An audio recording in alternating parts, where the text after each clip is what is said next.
So,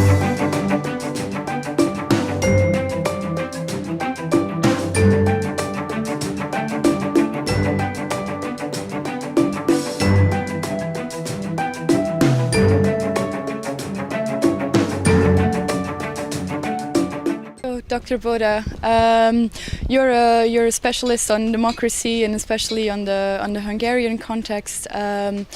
So we were wondering, what do you think have been the most important evolutions in the Hungarian democratic system over the past couple of years?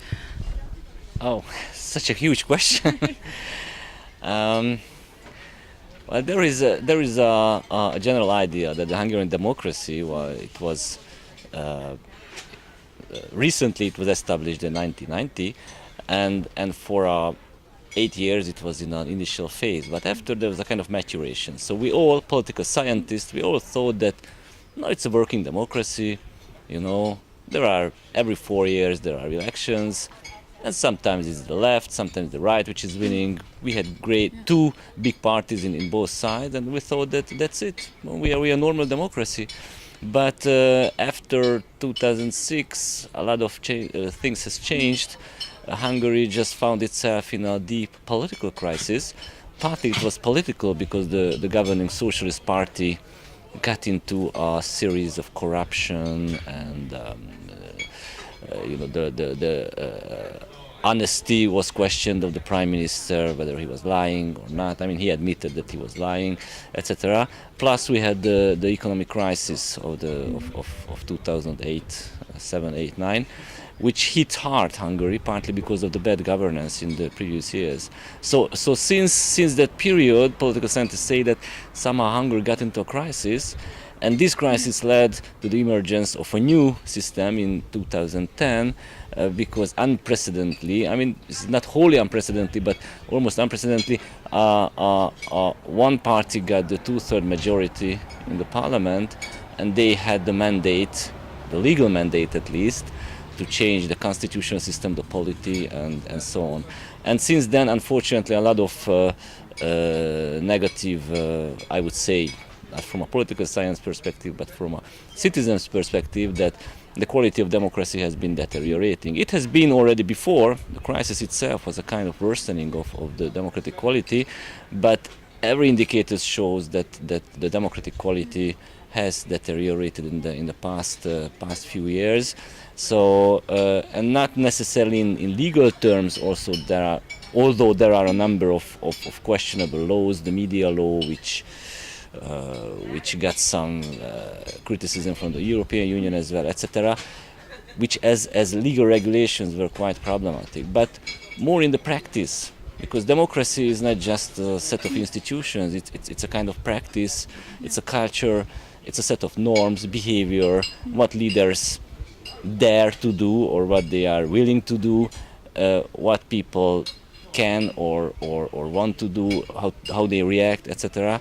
So I think democratic culture in this sense has been certainly deteriorated, and it is shown in the fact that now Hungary is lagging behind even the Visegrad countries of Central Europe in terms of political participation. So the participation rate in Hungary is very low in terms of how many people are involved in civil activism or protests or whatever. So I think that from a normative democratic point of view or from a citizen perspective, these are not good developments. So what, in your opinion, are the opportunities now for citizen participation in this context? What is possible? Well, the question is, what do we mean by participation? So there are many ways of participation. Sometimes even the government is abusing it by orchestrating referendums, or at least one referendum which was about the migration crisis, which was a quite manipulative and problematic referendum, I think. But all the people who went to vote, and for them it was a kind of political participation. So it's an intriguing question, that what do we mean by participation, and what forms of participation are politically valuable or more valuable, and others maybe less. Or the government is also organizing kind of national consultation They just sent out questions to all the citizens, but again those questions are highly manipulative, one-sided, and we don't know just how many citizens send them back. We just must believe the government whatever they say. I mean, maybe for some people it's a kind of participation as well. I mean, I'm giving my opinion. I wouldn't call it a real participation or a normatively right kind of political participation.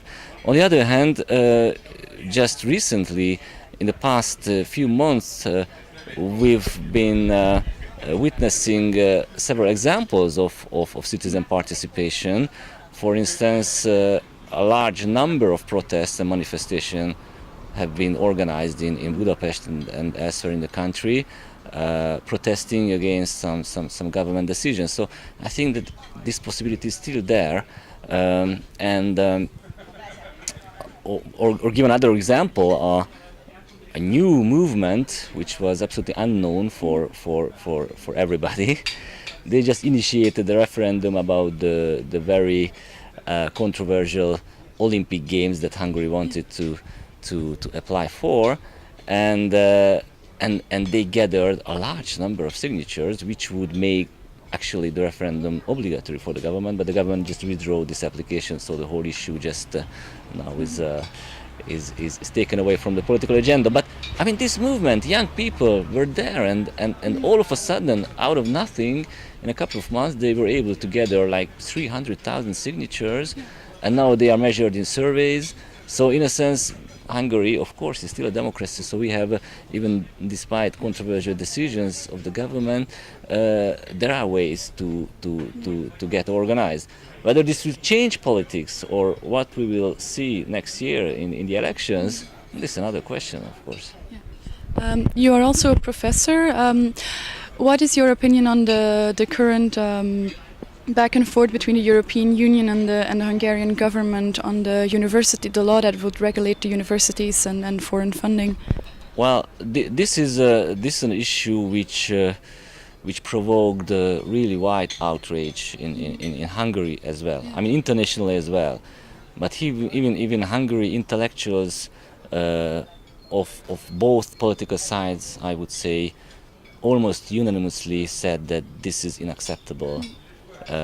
Irrespective of whether we like the Central European University or not, whatever, but the government is really using administrative means to basically close down a university, because this is all about, I mean, we can go into the details, but it's really harassing. It's really harassing a university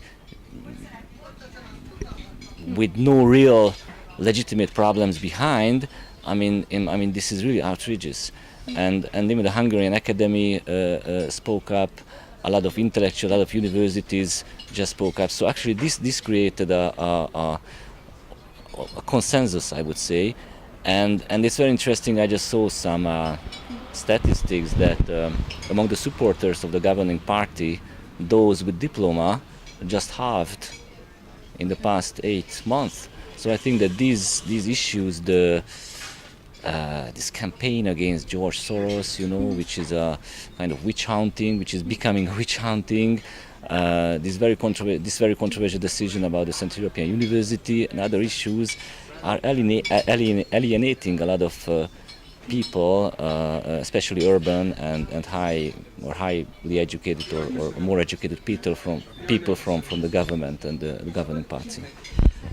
Do you think that this initiative, that it has influenced how students and young people see their role in the European Union and their perspectives for the future? Well, the sad fact is that already years ago, like I'm not sure about the exact numbers, but about half of the university students said in surveys that they want to live outside Hungary in the European Union, Western Europe. Not that they want to spend some time there, but they want to live there. Yeah. So there is I think Hungary, throughout its 1,000-year-old history, has always had this vision of belonging to the West. We wanted to become Western Europe, the European Union, and especially young people who can see the difference between what's happening in Hungary now or how an established democracy is working, where there are of course problems, but still it's better.